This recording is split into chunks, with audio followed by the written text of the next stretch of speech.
बच्चे 1948 में कि बाबरी मस्जिद में भगवान राम प्रकट हुए और उनकी मूर्ति वहां रख दी गई। और उसके बाद आपने देखा कि 6 दिसंबर 1992 को बाबरी मस्जिद, जैसे मुसलमान कहते हैं, शहीद हुई और हिंदू लोग कहते हैं कि हमने उसे ढा दिया कि कलंक के प्रतीक को हमने ढा दिया। उसके बाद ये मामला सुप्रीम कोर्ट चला। अब सुप्रीम कोर्ट में चला तो सुप्रीम कोर्ट का एक बड़ा विचित्र फैसला है, जो मैं तो यानी मैं कानून पढ़ता हूँ, अकल की बात सोचता हूँ और कई बार मैं सत्य अन्वेषण करने की कोशिश करता हूँ। तो उस फैसले में 3 बातें बड़ी विचित्र लिखी गई कि पहली बात तो मूर्तियां वहां जबरदस्ती रखी गई,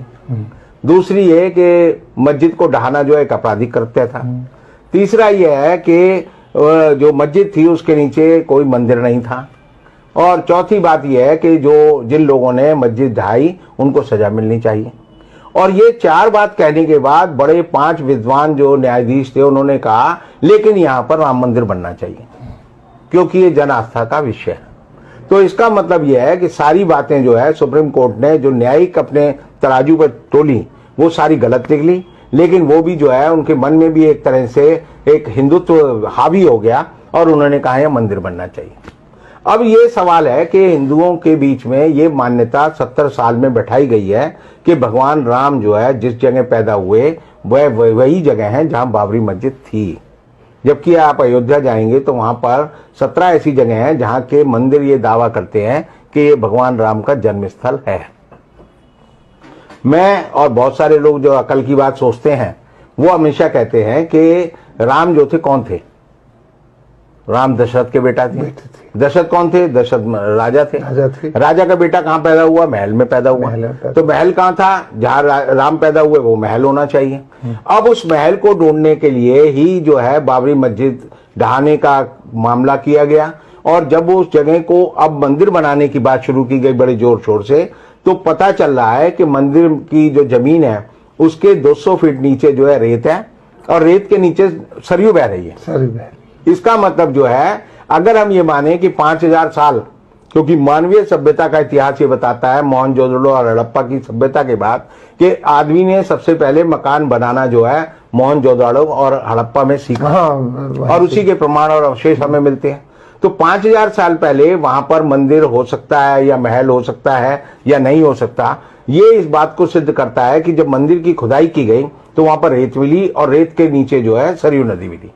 तो इसका मतलब यह हुआ कि वहां पर पहले कोई अयोध्या में कोई महल नहीं हो सकता, उस जगह पर रेत पे कोई महल नहीं बनाएगा। ये तो एक तरह से लोकोक्ति है कि रेत पे महल बनाना, तो वो नहीं हो सकता। और इसका मतलब यह है कि जो पूरा आडंबर 70 साल में खड़ा किया गया गलत है। अब सवाल यह है कि पोल खुल जाएगी।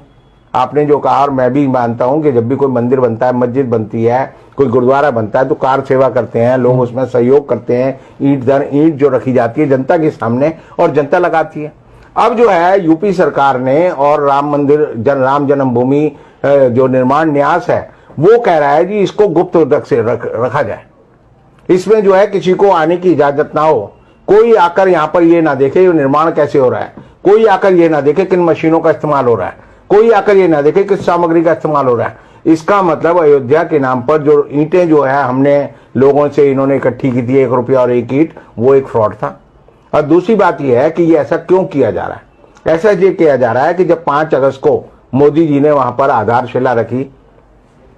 शिलान्यास किया, भूमि पूजन किया, तो उसके बाद 7 महीने में वहां पर 12 खंबे खड़े किए गए, और वो खंबे जब खड़े किए गए तो जैसे ही वो खड़े किए जाते थे तो वजन से वो जो है टेढ़े हो जाते थे, और जब वो टेढ़े हो गए तो ये बात हुई कि भाई ये ऐसा ये किया जा रहा है कि जब 5 अगस्त को मोदी जी ने वहां पर आधारशिला रखी, शिलान्यास किया, भूमि पूजन किया, तो उसके बाद 7 महीने में वहां पर 12 खंबे खड़े किए गए, और वो खंबे जब खड़े किए गए तो जैसे ही वो खड़े किए जाते थे तो वजन से वो जो है टेढ़े हो जाते थे, और जब वो टेढ़े हो गए तो ये बात हुई कि भाई ये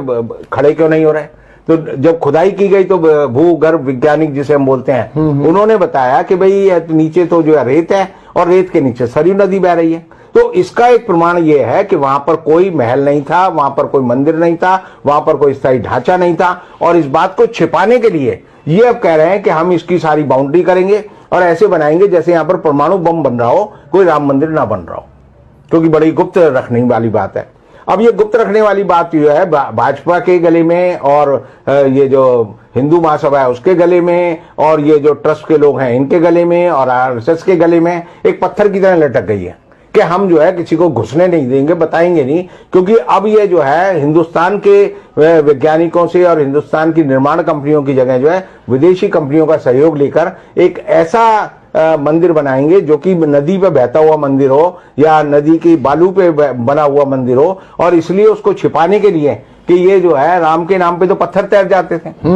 हमारे उसमें रामायण में लिखा है, रामचरित मानस में लिखा है, पत्थर पे लिख दो राम तो वो तैरता है। और ये जो है राम के लिए मंदिर के लिए जो खंभा डालते हैं वो हिल जाता है। तो इसका मतलब ये जो है राम और जिसे हम कहते हैं विश्राम, दोनों में जो है एक तरह का द्वंद्व है और ये उसको छिपाने की कोशिश कर रहे हैं। और सबसे बड़ी बात यह है कि ये सिद्ध करता है कि हमारी सुप्रीम कोर्ट ने जो फैसला राम जन्मभूमि मंदिर पे दिया है वो झूठा था, बेकार था और बेईमानी का था। बहुत बहुत शुक्रिया आपका कि आपने एक